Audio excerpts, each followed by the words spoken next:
994. hadis. Ve an Osman bin Affan radıyallahu anhu, Osman hesap ayettir bu hadisini bizge.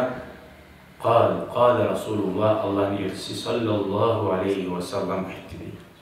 Hayrukum men teallemel Kur'ana ve allemehu. Sizin aranızda latta yaxşılarınız Kur'an'ı uyanıp, o da okumağa uyanıp ve başkaları da uyutma kaset gelirler. Başkaları uyutma geçik bu.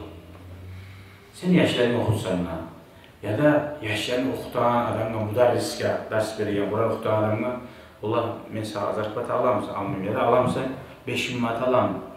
Ben ne bileyim, ne biraz ahça koşmuş var. Ben de koştu var. Okutan Allah'a kömek etsin.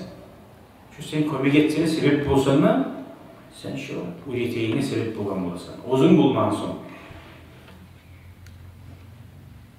Ya da mesela birlikte avulda var, bilirsen mesela sizin avulda yok da Kur'an okutan adam yok. Bulsa şu avulda mesela şu yaşır vardı okuyacak. Madrasa bir ilahda mesela. Halbuki şöyle bir evvel daha mesela Allah için hakta vereyim, 5 mark vereyim, 10 mark vereyim. Her ay şu alemliği şu yedi yaşaya Kur'an oku. Akşam yatsı namazdan sonra. Veremem, bir zaman aydı. Ona sen ne şey öğretken bulasın.